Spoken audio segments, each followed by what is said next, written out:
Chapter 12. The French Reformation. The protest of Spires and the confession at Augsburg, which marked the triumph of the Reformation in Germany, were followed by years of conflict and darkness. Weakened by divisions among its supporters and assailed by powerful foes, Protestantism seemed destined to be utterly destroyed. Thousands sealed their testimony with their blood. Civil war broke out.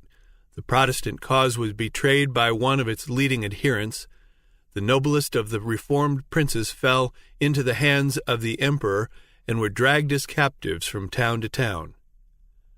But in the moment of his apparent triumph, the emperor was smitten with defeat. He saw the prey wrested from his grasp, and he was forced at last to grant toleration to the doctrines which it had been the ambition of his life to destroy.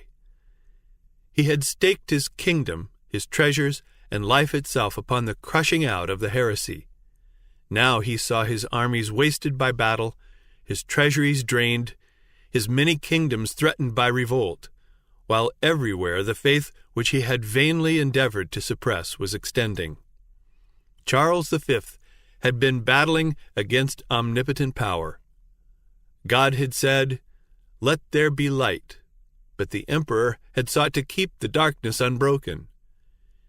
His purposes had failed, and in premature old age, worn out with the long struggle, he abdicated the throne and buried himself in a cloister. In Switzerland, as in Germany, there came dark days for the Reformation. While many cantons accepted the Reformed faith, others clung with blind persistence to the creed of Rome. Their persecution of those who desired to receive the truth finally gave rise to civil war. Zwingli and many who had united with him in reform fell on the bloody field of Kappel. Oecolampadius, overcome by these terrible disasters, soon after died. Rome was triumphant, and in many places seemed about to recover all that she had lost. But he whose counsels are from everlasting had not forsaken his cause or his people. His hand would bring deliverance for them. In other lands he had raised up laborers to carry forward the reform. In France, before the name of Luther had been heard as a reformer, the day had already begun to break. One of the first to catch the light was the aged Lefebvre, a man of extensive learning, a professor in the University of Paris, and a sincere and zealous papist. In his researches into ancient literature, his attention was directed to the Bible, and he introduced its study among his students. Lefebvre was an enthusiastic adorer of the saints, and he had undertaken to prepare a history of the saints and martyrs as given in the legends of the Church. This was a work which involved great labor, but he had already made considerable progress in it when, thinking that he might obtain useful assistance from the Bible, he began its study with this object. Here indeed he found saints brought to view, but not such as figured in the Roman calendar. A flood of divine light broke in upon his mind. In amazement and disgust, he turned away from his self-appointed task and devoted himself to the Word of God. The precious truths which he there discovered, he soon began to teach. In 1512, before either Luther or Zwingli had begun the work of reform, Lefebvre wrote, quote, "It is God who gives us, by faith, that righteousness which by grace alone justifies to eternal life." Close quote. Wiley, Book 13, Chapter 1. Dwelling upon the mysteries of redemption, he exclaimed, quote, "Oh, the unspeakable greatness of that exchange! The sinless one is condemned, and he who is guilty goes free. The blessing bears the curse, and the cursed is brought into blessing. The life dies, and the dead live. The glory is overwhelmed in darkness, and he who knew nothing but confusion of faith is clothed with glory." Close quote. Daubigny, London edition, Book 12, Chapter 2. And while teaching that the glory of salvation belongs solely to God, he also declared that the duty of obedience belongs to man. Quote, "If thou art a member of Christ's church," he said, "thou art a member of his body. If thou art of his body, then thou art full of the divine nature." Oh, if men could but enter into the understanding of this privilege, how purely, chastely, and holily would they live, and how contemptible, when compared with the glory within them, that glory which the eye of flesh cannot see, would they deem all the glory of this world. Close quote. D'Aubigné, Book 12, Chapter 2. There were some among Lefebvre's students who listened eagerly to his words, and who, long after the teacher's voice should be silenced, were to continue to declare the truth. Such was William Farel, the son of pious parents, and educated to accept with implicit faith the teachings of the Church. He might, with the Apostle Paul, have declared concerning himself, "After the most straitest sect of our religion I lived a Pharisee." Acts 26, verse 5. A devoted Romanist, he burned with zeal to destroy all who should dare to oppose the Church. Quote, "I would gnash my teeth like a furious wolf," he afterward said, referring to this period of his life, "when I heard anyone speaking against the Pope." Close quote. Wiley, Book 13, Chapter 2. He had been untiring in his adoration of the saints. In company with Lefebvre, making the round of the churches of Paris, worshipping at the altars, and adorning with gifts the holy shrines. But these observances could not bring peace of soul. Conviction of sin fastened upon him, which all the acts of penance that he practiced failed to banish. As to a voice from heaven, he listened to the Reformer's words, quote, "Salvation is of grace. The innocent one is condemned, and the criminal is acquitted. It is the cross of Christ alone that openeth the gates of heaven, and shutteth the gates of hell." Close quote. Wiley, Book 13, Chapter 2. Farel joyfully accepted the truth. By a conversation like that of Paul, he turned from the bondage of tradition to the liberty of the sons of God.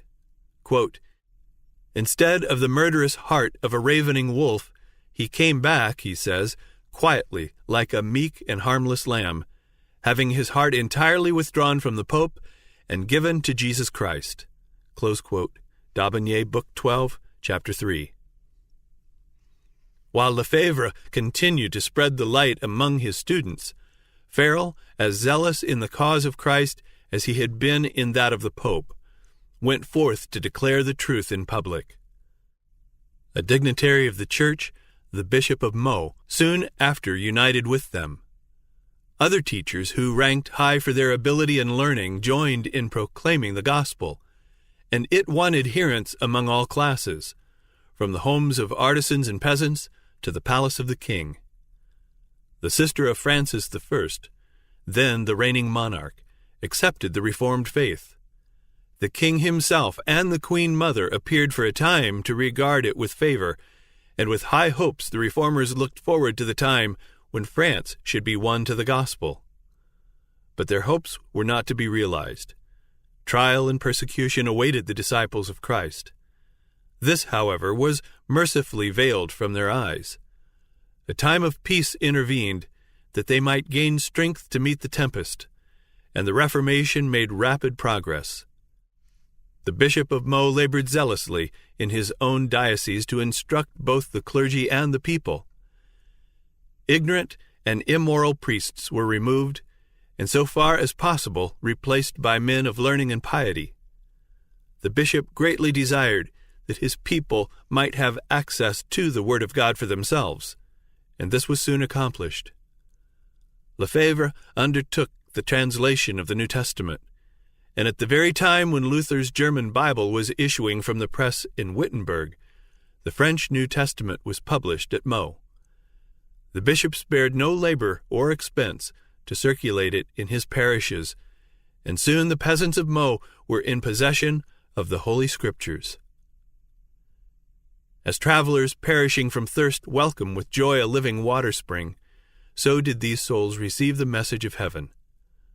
The laborers in the field, the artisans in the workshop, cheered their daily toil by talking of the precious truths of the Bible. At evening, instead of resorting to the wine shops, they assembled in one another's homes to read God's word and join in prayer and praise. A great change was soon manifest in these communities. Though belonging to the humblest class, an unlearned and hard-working peasantry, the reforming, uplifting power of divine grace was seen in their lives. Humble, loving, and holy, they stood as witnesses to what the gospel will accomplish for those who receive it in sincerity. The light kindled at Meaux shed its beams afar. Every day the number of converts was increasing. The rage of the hierarchy was for a time held in check by the king, who despised the narrow bigotry of the monks, but the papal leaders finally prevailed. Now the stake was set up. The Bishop of Meaux, forced to choose between the fire and recantation, accepted the easier path. But notwithstanding the leader's fall, his flock remained steadfast.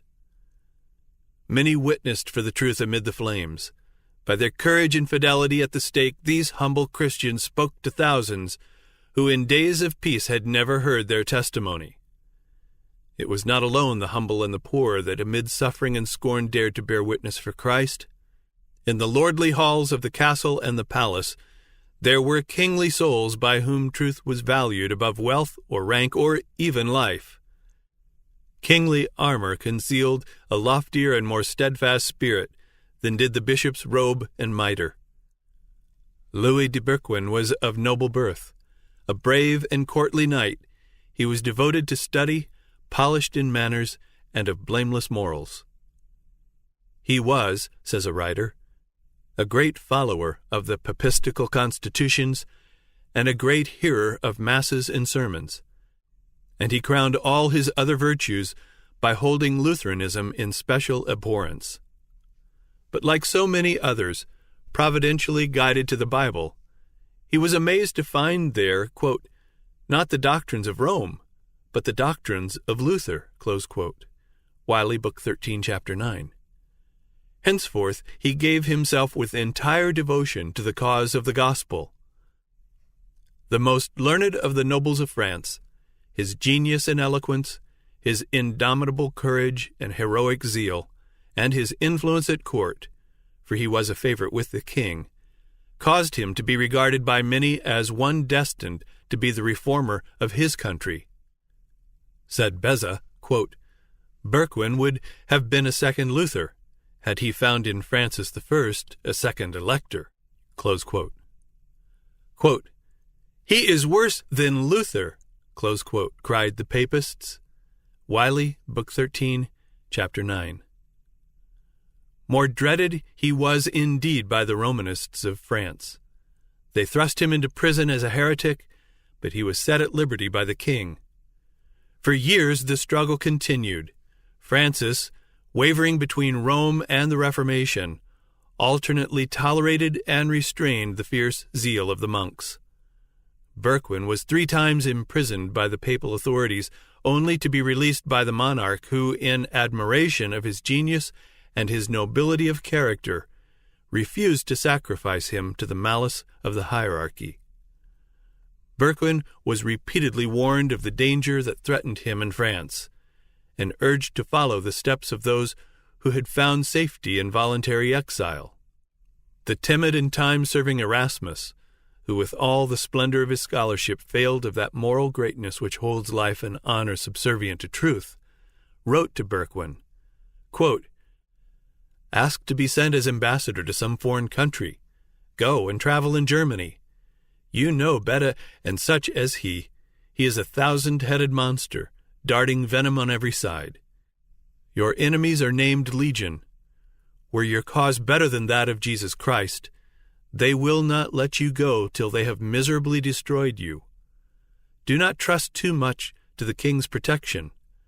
At all events, do not compromise me with the faculty of theology. Close quote. Wiley, Book 13, Chapter 9. But as dangers thickened, Berquin's zeal only waxed the stronger. So far from adopting the politic and self-serving counsel of Erasmus, he determined upon still bolder measures. He would not only stand in defense of the truth, but he would attack error.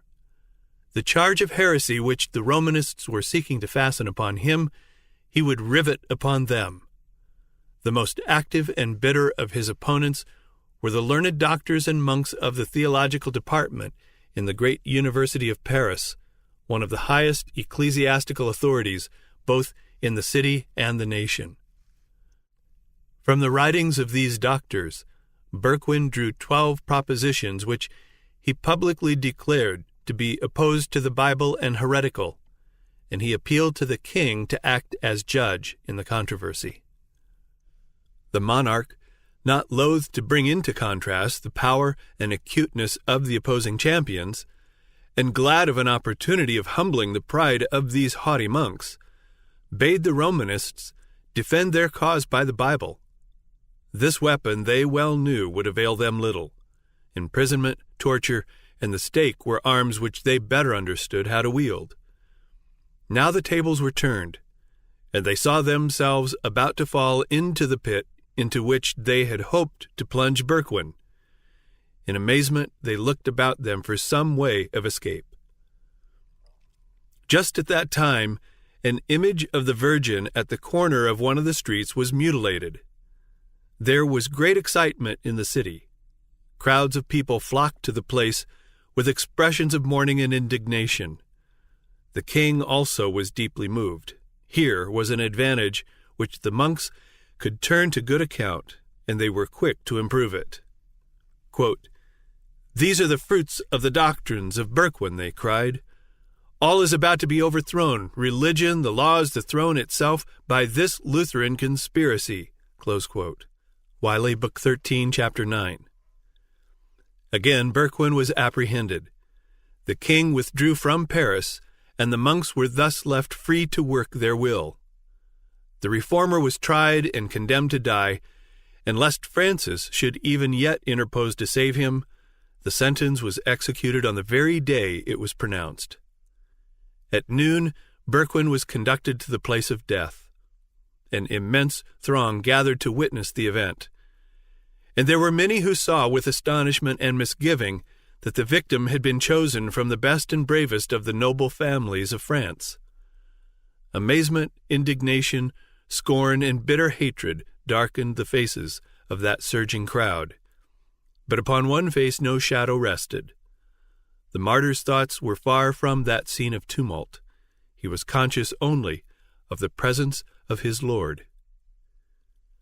The wretched tumbrel upon which he rode, the frowning faces of his persecutors, the dreadful death to which he was going, these he heeded not.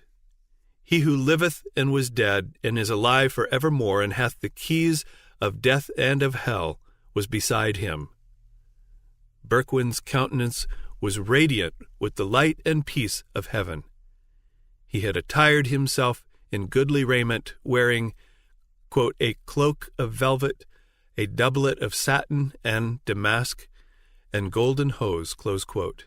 D'Aubigné, History of the Reformation in Europe in the Time of Calvin, Book 2, Chapter 16. He was about to testify to his faith in the presence of the King of Kings and the witnessing universe, and no token of mourning should belie his joy. As the procession moved slowly through the crowded streets, the people marked with wonder the unclouded peace and joyous triumph of his look and bearing. Quote, "He is," they said, "like one who sits in a temple and meditates on holy things." Close quote. Wiley, Book 13, Chapter 9. At the stake, Berquin endeavored to address a few words to the people, but the monks, fearing the result, began to shout, and the soldiers to clash their arms, and their clamor drowned the martyr's voice. Thus in 1529, the highest literary and ecclesiastical authority of cultured Paris, quote, set the populace of 1793 the base example of stifling on the scaffold the sacred words of the dying. Close quote. Wiley, Book 13, Chapter 9. Berquin was strangled, and his body was consumed in the flames. The tidings of his death caused sorrow to the friends of the Reformation throughout France. But his example was not lost. Quote, "We too are ready," said the witnesses for the truth, "to meet death cheerfully, setting our eyes on the life that is to come." Close quote. D'Aubigné, History of the Reformation in Europe in the Time of Calvin, Book 2, Chapter 16. During the persecution of Meaux, the teachers of the Reformed faith were deprived of their license to preach, and they departed to other fields. Lefebvre, after a time, made his way to Germany. Farel returned to his native town in eastern France to spread the light in the home of his childhood. Already tidings had been received of what was going on at Meaux, and the truth, which he taught with fearless zeal, found listeners. Soon the authorities were roused to silence him, and he was banished from the city. Though he could no longer labor publicly, he traversed the plains and villages, teaching in private dwellings and in secluded meadows, and finding shelter in the forests and among the rocky caverns which had been his haunts in boyhood. God was preparing him for greater trials. Quote, "The crosses, persecutions, and machinations of Satan, of which I was forewarned, have not been wanting," he said. "They are even much severer than I could have borne of myself. But God is my Father. He has provided and always will provide me the strength which I require." Close quote. D'Aubigné, History of the Reformation of the 16th Century, Book 12, Chapter 9. As in apostolic days, persecution had fallen out rather unto the furtherance of the gospel. Philippians 1, verse 12. Driven from Paris and Meaux, they that were scattered abroad went everywhere preaching the word. Acts 8, verse 4. And thus the light found its way into many of the remote provinces of France. God was still preparing workers to extend his cause. In one of the schools of Paris was a thoughtful, quiet youth already giving evidence of a powerful and penetrating mind, and no less marked for the blamelessness of his life than for intellectual ardor and religious devotion. His genius and application soon made him the pride of the college, and it was confidently anticipated that John Calvin would become one of the ablest and most honored defenders of the Church. But a ray of divine light penetrated even within the walls of scholasticism and superstition by which Calvin was enclosed. He heard of the new doctrines with a shudder, nothing doubting that the heretics deserved the fire to which they were given. Yet all unwittingly, he was brought face to face with the heresy and forced to test the power of Romish theology to combat the Protestant teaching. A cousin of Calvin's, who had joined the Reformers, was in Paris. The two kinsmen often met and discussed together the matters that were disturbing Christendom. Quote, "There are but two religions in the world," said Olivetan, the Protestant. "The one class of religions are those which men have invented, in all of which man saves himself by ceremonies and good works. The other is that one religion which is revealed in the Bible, and which teaches man to look for salvation solely from the free grace of God." "I will have none of your new doctrines," exclaimed Calvin. "Think you that I have lived in error all my days?" Close quote. Wiley, Book 13, Chapter 7. But thoughts had been awakened in his mind which he could not banish at will. Alone in his chamber he pondered upon his cousin's words. Conviction of sin fastened upon him. He saw himself without an intercessor, in the presence of a holy and just judge. The mediation of saints, good works, the ceremonies of the Church, all were powerless to atone for sin. He could see before him nothing but the blackness of eternal despair. In vain the doctors of the Church endeavored to relieve his woe. Confession, penance were resorted to in vain. They could not reconcile the soul with God. While still engaged in these fruitless struggles, Calvin, chancing one day to visit one of the public squares, witnessed there the burning of a heretic. He was filled with wonder at the expression of peace which rested upon the martyr's countenance. Amid the tortures of that dreadful death, and under the more terrible condemnation of the Church, he manifested a faith and courage which the young student painfully contrasted with his own despair and darkness, while living in strictest obedience to the Church. Upon the Bible, he knew, the heretics rested their faith. He determined to study it and discover, if he could, the secret of their joy. In the Bible, he found Christ. Quote, "O Father," he cried, "his sacrifice has appeased thy wrath. His blood has washed away my impurities. His cross has borne my curse. His death has atoned for me. We had devised for ourselves many useless follies, but thou hast placed thy word before me like a torch, and thou hast touched my heart in order that I may hold in abomination all other merits save those of Jesus." Close quote. Martin, Volume 3, Chapter 13. Calvin had been educated for the priesthood. When only 12 years of age, he had been appointed to the chaplaincy of a small church, and his head had been shorn by the bishop in accordance with the canon of the church. He did not receive consecration, nor did he fulfill the duties of a priest, but he became a member of the clergy, holding the title of his office and receiving an allowance in consideration thereof. Now, feeling that he could never become a priest, he turned for a time to the study of the law, but finally abandoned this purpose and determined to devote his life to the gospel. But he hesitated to become a public teacher.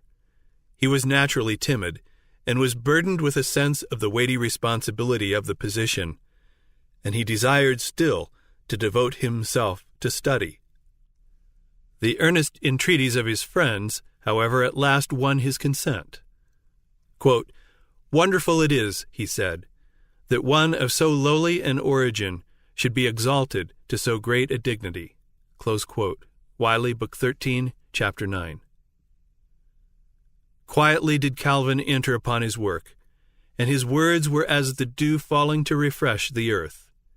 He had left Paris and was now in a provincial town under the protection of the Princess Margaret, who, loving the gospel, extended her protection to its disciples.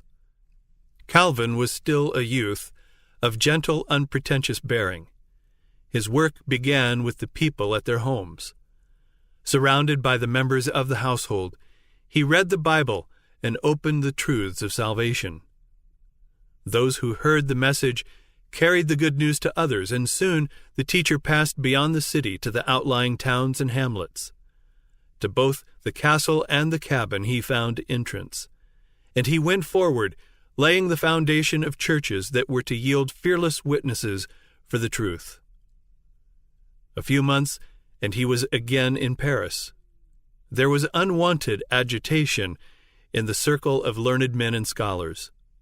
The study of the ancient languages had led men to the Bible, and many whose hearts were untouched by its truths were eagerly discussing them and even giving battle to the champions of Romanism. Calvin, though an able combatant in the fields of theological controversy, had a higher mission to accomplish than that of these noisy schoolmen. The minds of men were stirred, and now was the time to open to them the truth. While the halls of the universities were filled with the clamor of theological disputation, Calvin was making his way from house to house, opening the Bible to the people and speaking to them of Christ and Him crucified. In God's providence, Paris was to receive another invitation to accept the gospel. The call of Lefebvre and Farel had been rejected, but again the message was to be heard by all classes in that great capital. The king, influenced by political considerations, had not yet fully sided with Rome against the Reformation. Margaret still clung to the hope that Protestantism was to triumph in France. She resolved that the Reformed faith should be preached in Paris. During the absence of the king, she ordered a Protestant minister to preach in the churches of the city. This being forbidden by the papal dignitaries, the princess threw open the palace. An apartment was fitted up as a chapel, and it was announced that every day, at a specified hour, a sermon would be preached, and the people of every rank and station were invited to attend. Crowds flocked to the service. Not only the chapel, but the antechambers and halls were thronged. Thousands every day assembled, nobles, statesmen, lawyers, merchants, and artisans. The king, instead of forbidding the assemblies, ordered that 2 of the churches of Paris should be opened. Never before had the city been so moved by the word of God. The spirit of life from heaven seemed to be breathed upon the people. Temperance, purity, order, and industry were taking the place of drunkenness, licentiousness, strife, and idleness. But the hierarchy were not idle. The king still refused to interfere to stop the preaching, and they turned to the populace. No means were spared to excite the fears, the prejudices, and the fanaticism of the ignorant and superstitious multitude.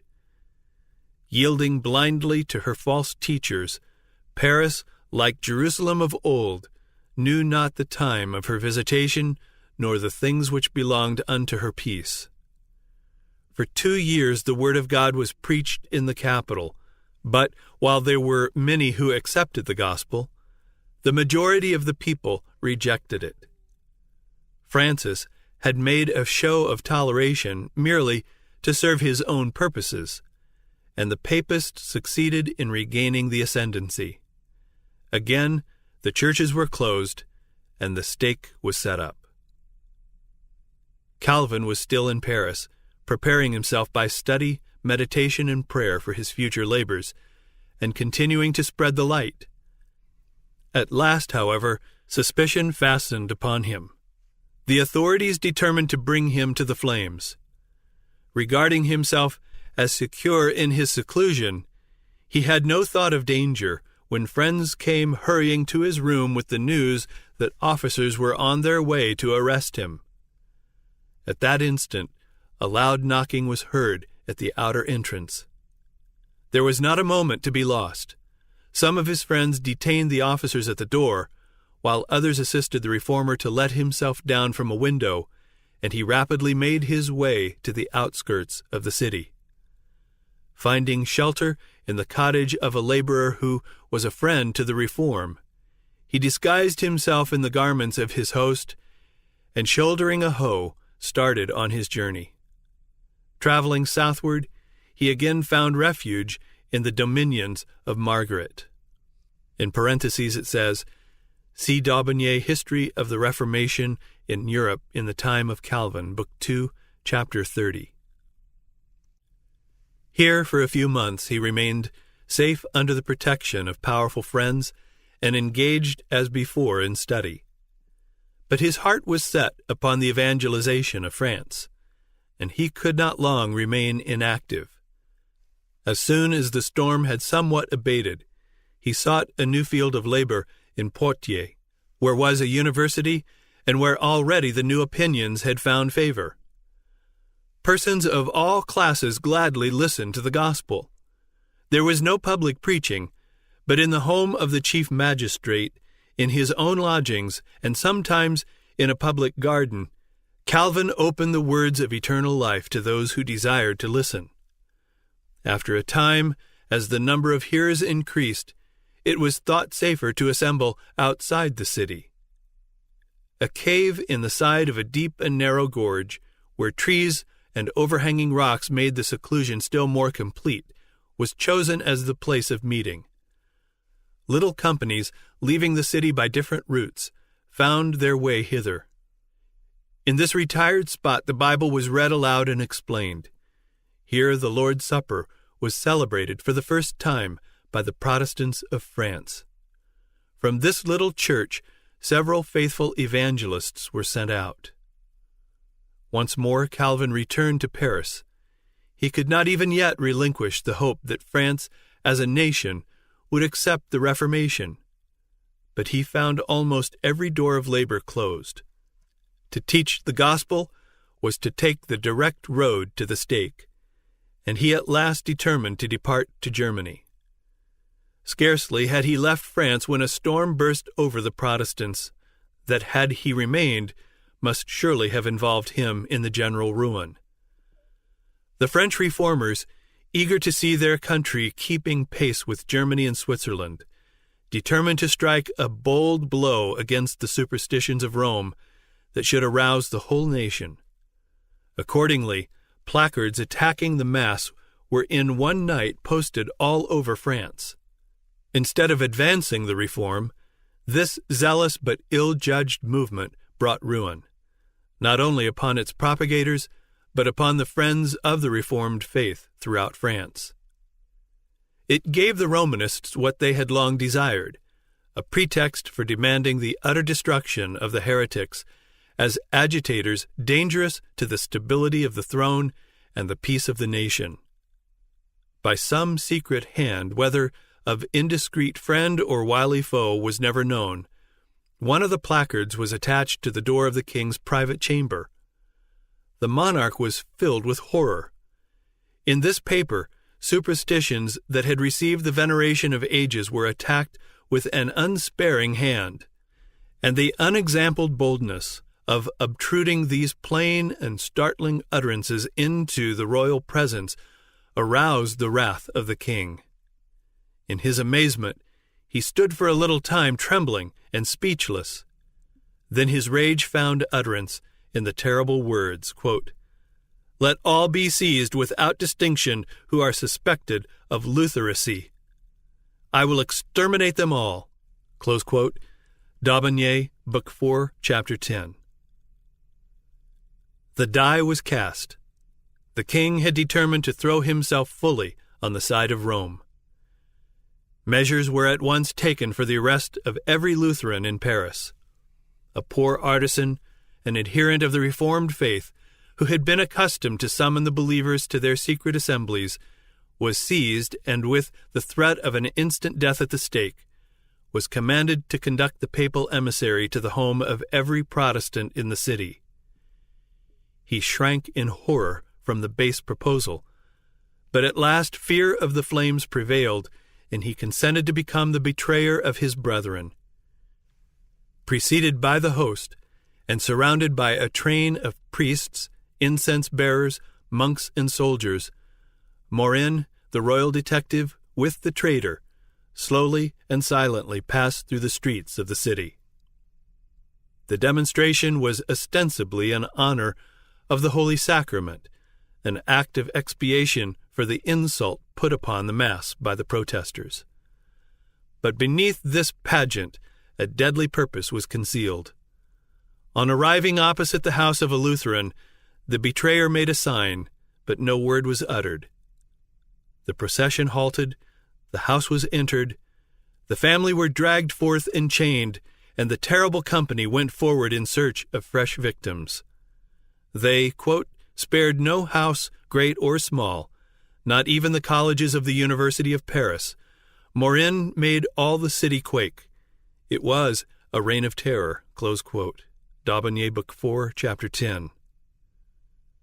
The victims were put to death with cruel torture, it being specially ordered that the fire should be lowered in order to prolong their agony. But they died as conquerors. Their constancy was unshaken, their peace unclouded. Their persecutors, powerless to move their inflexible firmness, felt themselves defeated. Quote, "The scaffolds were distributed over all the quarters of Paris, and the burnings followed in successive days, the design being to spread the terror of heresy by spreading the executions. The advantage, however, in the end, remained with the gospel. All Paris was enabled to see what kind of men the new opinions could produce. There was no pulpit like the martyr's pile. The serene joy that lighted up the faces of these men as they passed along to the place of execution, their heroism as they stood amid the bitter flames, their meek forgiveness of injuries, transformed, in instances not a few, anger into pity, and hate into love, and pleaded with the resistless eloquence in behalf of the gospel." Close quote. Wiley, Book 13, Chapter 20. The priests, bent upon keeping the popular fury at its height, circulated the most terrible accusations against the Protestants. They were charged with plotting to massacre the Catholics, to overthrow the government, and to murder the king.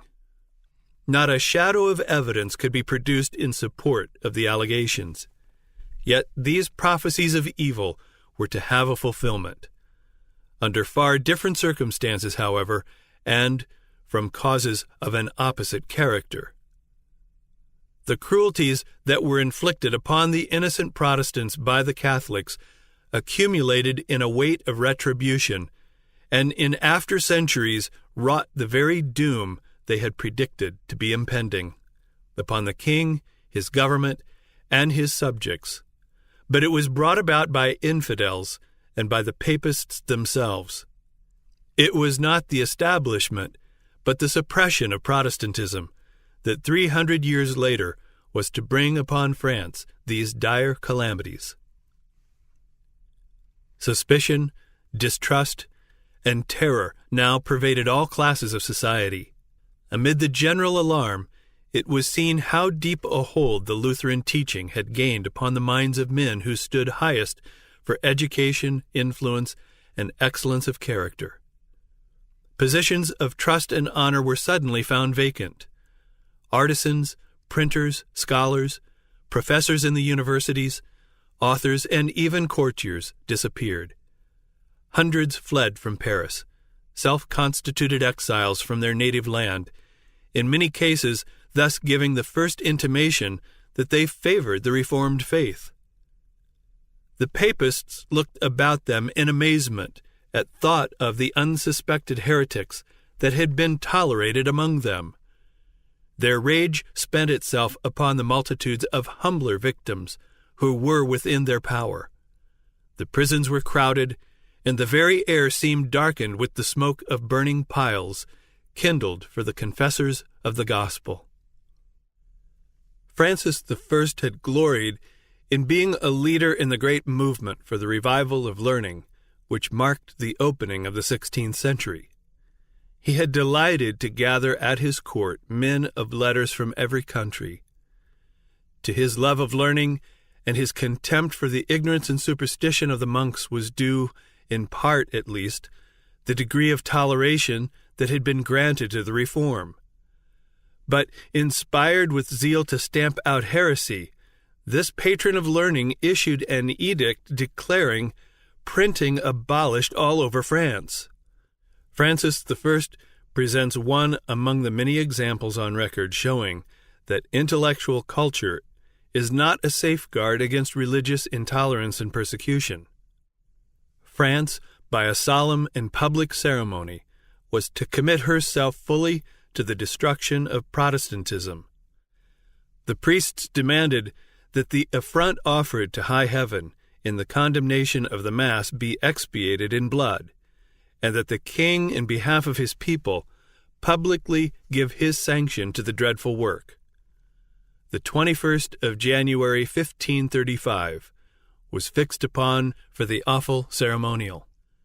The superstitious fears and bigoted hatred of the whole nation had been roused. Paris was thronged with the multitudes that from all the surrounding country crowded her streets. The day was to be ushered in by a vast and imposing procession. The houses along the line of march were hung with mourning drapery, and altars rose at intervals. Before every door was a lighted torch in honor of the Holy Sacrament. Before daybreak, the procession formed at the palace of the king. First came the banners and crosses of the several parishes. Next appeared the citizens walking two and two and bearing torches. The 4 orders of friars followed, each in its own peculiar dress. Then came a vast collection of famous relics. Following these rode lordly ecclesiastics in their purple and scarlet robes and jeweled adornings, a gorgeous and glittering array. Quote, "The host was carried by the Bishop of Paris under a magnificent canopy, supported by 4 princes of the blood. After the host walked the king. Francis I on that day wore no crown nor robe of state. With head uncovered, his eyes cast on the ground, and in his hand a lighted taper, the King of France appeared in the character of a penitent. Close quote. Wiley, Book 13, Chapter 21. At every altar he bowed down in humiliation, not for the vices that defiled his soul, nor the innocent blood that stained his hands, but for the deadly sin of his subjects, who had dared to condemn the Mass. Following him came the Queen and the dignitaries of state, also walking 2 and 2, each with a lighted torch. As a part of the services of the day, the monarch himself addressed the high officials of the kingdom in the great hall of the bishop's palace. With a sorrowful countenance he appeared before them, and in words of moving eloquence bewailed the crime, the blasphemy, the day of sorrow and disgrace that had come upon the nation. And he called upon every loyal subject to aid in the extirpation of the pestilent heresy that threatened France with ruin.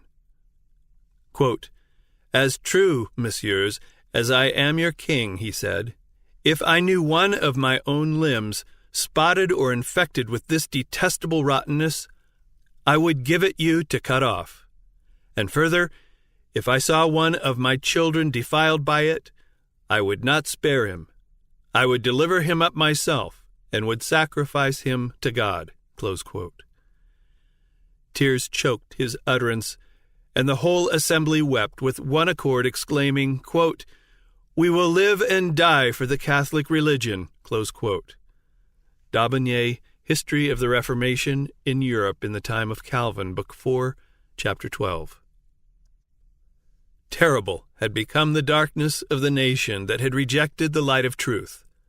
The grace that bringeth salvation had appeared, but France, after beholding its power and holiness, after thousands had been drawn by its divine beauty, after cities and hamlets had been illuminated by its radiance, had turned away, choosing darkness rather than light. They had put from them the heavenly gift when it was offered them. They had called evil good, and good evil, till they had fallen victims to their willful self-deception. Now, though they might actually believe that they were doing God service in persecuting his people, yet their sincerity did not render them guiltless. The light that would have saved them from deception, from staining their souls with blood guiltiness, they had willfully rejected. A solemn oath to extirpate heresy was taken in the great cathedral where nearly 3 centuries later the goddess of reason was to be enthroned by a nation that had forgotten the living God. Again the procession formed, and the representatives of France set out to begin the work which they had sworn to do. Quote, "At short distances scaffolds had been erected on which certain Protestant Christians were to be burned alive, and it was arranged that the faggots should be lighted at the moment the king approached, and that the procession should halt to witness the execution." Close quote. Wiley, Book 13, Chapter 21. The details of the tortures endured by these witnesses for Christ are too harrowing for recital. But there was no wavering on the part of the victims. On being urged to recant, one answered, quote, "I only believe in what the prophets and the apostles formerly preached, and what all the company of saints believed. My faith has a confidence in God which will resist all the powers of hell." Close quote. D'Aubigné, History of the Reformation in Europe in the Time of Calvin, Book 4, Chapter 12. Again and again the procession halted at the places of torture. Upon reaching their starting point at the royal palace, the crowd dispersed, and the king and the prelates withdrew, well satisfied with the day's proceedings, and congratulating themselves that the work now begun would be continued to the complete destruction of heresy. The gospel of peace which France had rejected was to be only surely rooted out, and terrible would be the results. On the 21st of January, 1793, 258 years from the very day that fully committed France to the persecution of the Reformers, another procession, with a far different purpose, passed through the streets of Paris. Quote, "Again the king was the chief figure. Again there were tumult and shoutings. Again there was heard the cry for more victims. Again there were black scaffolds, and again the scenes of the day were closed by horrid executions. Louis XVI, struggling hand to hand with his jailers and executioners, was dragged forward to the block, and there held down by main force till the axe had fallen, and his dissevered head rolled in the scaffold." Close quote. Wiley, Book 13, Chapter 21. Nor was the king the only victim. Near the same spot, 2,800 human beings perished by the guillotine during the bloody days of the Reign of Terror. The Reformation had presented to the world an open Bible, unsealing the precepts of the law of God and urging its claims upon the consciences of the people. Infinite love had unfolded to men the statutes and principles of heaven. God had said, "Keep therefore and do them, for this is your wisdom and your understanding in the sight of the nations, which shall hear all these statutes and say, Surely this great nation is a wise and understanding people." Deuteronomy 4, verse 6. When France rejected the gift of heaven, she sowed the seeds of anarchy and ruin, and the inevitable outworking of cause and effect resulted in the Revolution and the Reign of Terror. Long before the persecution excited by the placards, the bold and ardent Farel had been forced to flee from the land of his birth. He repaired to Switzerland, and by his labors, seconding the work of Zwingli, he helped to turn the scale in favor of the Reformation. His later years were to be spent here, yet he continued to exert a decided influence upon the reform in France. During the first years of his exile, his efforts were especially directed to spreading the gospel in his native country.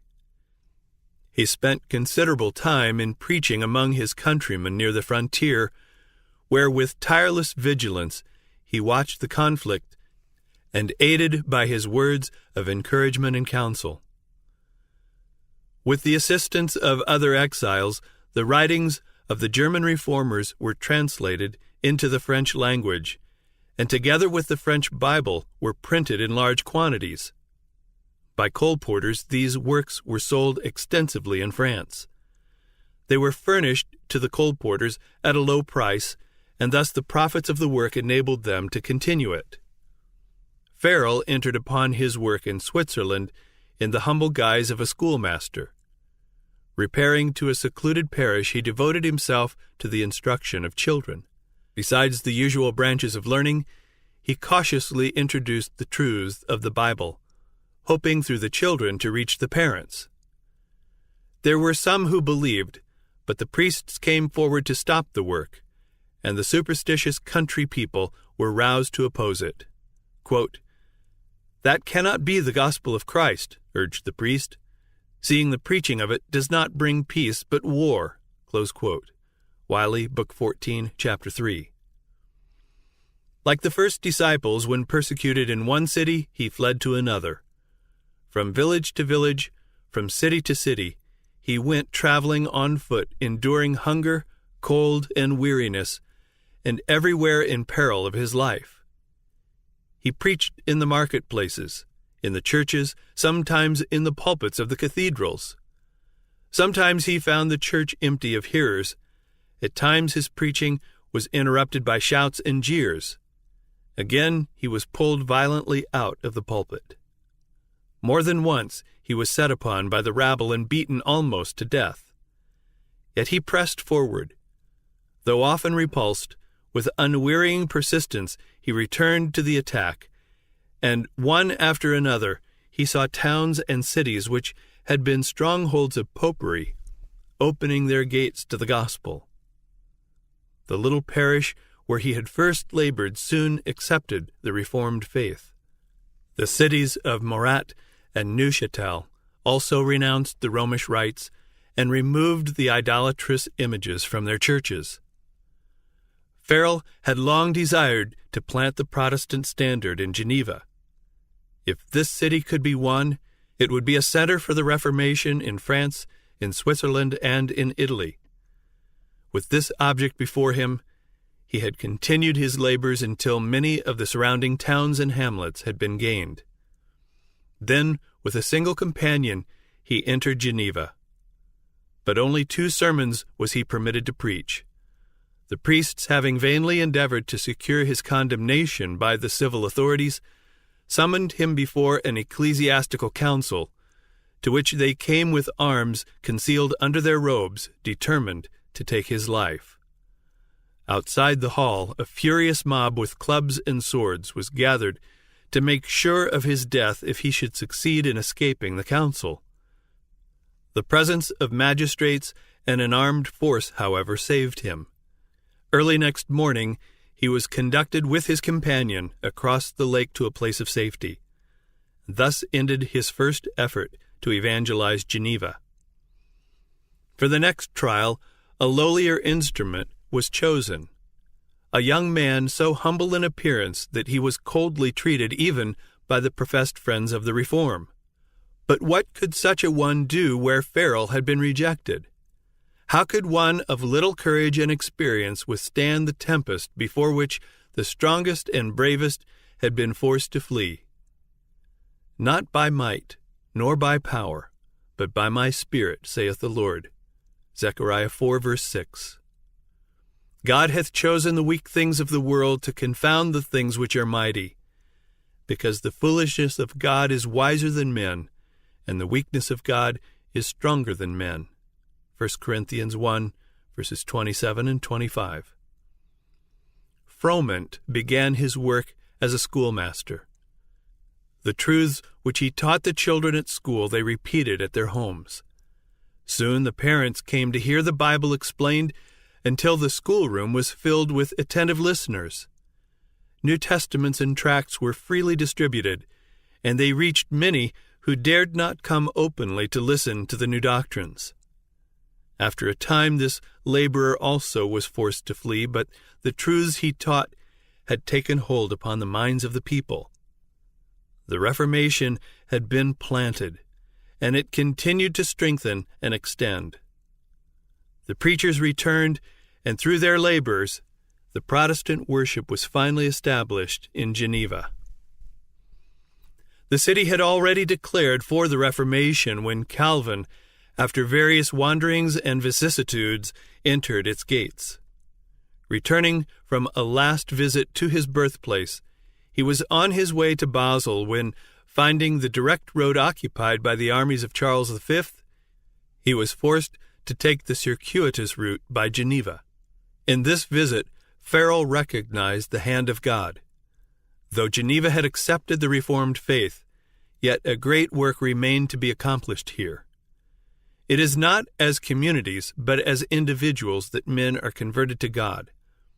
The work of regeneration must be wrought in the heart and conscience by the power of the Holy Spirit, not by the decrees of councils.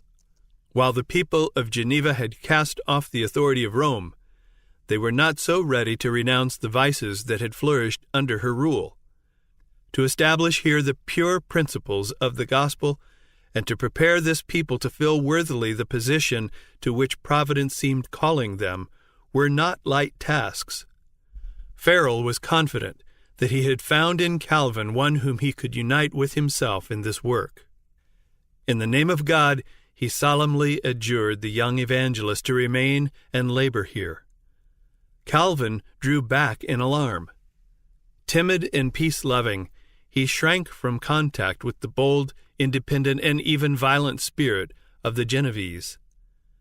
The feebleness of his health, together with his studious habits, led him to seek retirement.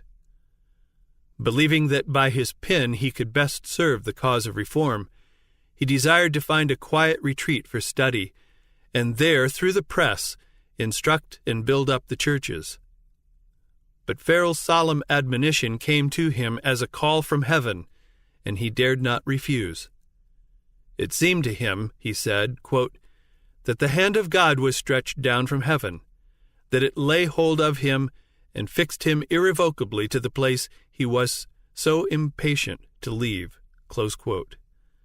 D'Aubigné, History of the Reformation in Europe in the Time of Calvin, Book 9, Chapter 17. At this time great perils surrounded the Protestant cause. The anathemas of the Pope thundered against Geneva, and mighty nations threatened it with destruction. How was this little city to resist the powerful hierarchy that had so often forced kings and emperors to submission? How could it stand against the armies of the world's great conquerors? Throughout Christendom, Protestantism was menaced by formidable foes. The first triumphs of the Reformation past, Rome summoned new forces, hoping to accomplish its destruction. At this time, the Order of the Jesuits was created, the most cruel, unscrupulous, and powerful of all the champions of popery. Cut off from earthly ties and human interests, dead to the claims of natural affection, reason and conscience wholly silenced, they knew no rule, no tie but that of their order, and no duty but to extend its power. The gospel of Christ had enabled its adherents to meet danger and endure suffering, undismayed by cold, hunger, toil, and poverty, to uphold the banner of truth in face of the rack, the dungeon, and the stake. To combat these forces, Jesuitism inspired its followers with a fanaticism that enabled them to endure like dangers, and to oppose to the power of truth all the weapons of deception. There was no crime too great for them to commit, no deception too base for them to practice, no disguise too difficult for them to assume. Vowed to perpetual poverty and humility, it was their studied aim to secure wealth and power to be devoted to the overthrow of Protestantism and the re-establishment of the papal supremacy. When appearing as members of their order, they wore a garb of sanctity, visiting prisons and hospitals, ministering to the sick and the poor, professing to have renounced the world and bearing the sacred name of Jesus, who went about doing good. But under this blameless exterior, the most criminal and deadly purposes were often concealed. It was a fundamental principle of the order that the end justifies the means. By this code, lying, theft, perjury, assassination were not only pardonable, but commendable when they served the interests of the Church. Under various disguises, the Jesuits worked their way into offices of state, climbing up to be the counselors of kings and shaping the policy of nations. They became servants to act as spies upon their masters. They established colleges for the sons of princes and nobles, and schools for the common people, and the children of Protestant parents were drawn into an observance of popish rites. All the outward pomp and display of the Romish worship was brought to bear to confuse the mind and dazzle and captivate the imagination, and thus the liberty for which the fathers had toiled and bled was betrayed by the sons. The Jesuits rapidly spread themselves over Europe, and wherever they went, there followed a revival of popery. To give them greater power, a bull was issued re-establishing the Inquisition. Notwithstanding the general abhorrence with which it was regarded even in Catholic countries, this terrible tribunal was again set up by popish rulers, and atrocities too terrible to bear the light of day were repeated in its secret dungeons. In many countries, thousands upon thousands of the very flower of the nation, the purest and noblest, the most intellectual and highly educated, pious and devoted pastors, industrious and patriotic citizens, brilliant scholars, talented artists, skillful artisans, were slain or forced to flee to other lands. Such were the means which Rome had invoked to quench the light of the Reformation, to withdraw from men the Bible, and to restore the ignorance and superstition of the Dark Ages. But under God's blessing and the labors of those noble men whom he had raised up to succeed Luther, Protestantism was not overthrown. Not to the favor or arms of princes was it to owe its strength. The smallest countries, the humblest and least powerful nations, became its strongholds. It was little Geneva in the midst of mighty foes plotting her destruction. It was Holland on her sandbanks by the northern sea, wrestling against the tyranny of Spain, then the greatest and most opulent of kingdoms. It was bleak, sterile Sweden that gained victories for the Reformation. For nearly 30 years Calvin labored at Geneva, first to establish there a church adhering to the morality of the Bible, and then for the advancement of the Reformation throughout Europe. His course as a public leader was not faultless, nor were his doctrines free from error. But he was instrumental in promulgating truths that were of special importance in his time, in maintaining the principles of Protestantism against the fast-returning tide of popery, and in promoting in the Reformed churches simplicity and purity of life, in place of the pride and corruption fostered under the Romish teaching. From Geneva, publications and teachers went out to spread the Reformed doctrines. To this point, the persecuted of all lands looked for instruction, counsel, and encouragement. The city of Calvin became a refuge for the hunted reformers of all Western Europe. Fleeing from the awful tempests that continued for centuries, the fugitives came to the gates of Geneva. Starving, wounded, bereft of home and kindred, they were warmly welcomed and tenderly cared for, and finding a home here, they blessed the city of their adoption by their skill, their learning, and their piety. Many who sought here a refuge returned to their own countries to resist the tyranny of Rome. John Knox, the brave Scotch reformer, not a few of the English Puritans, the Protestants of Holland and of Spain, and the Huguenots of France carried from Geneva the torch of truth to lighten the darkness of their native lands.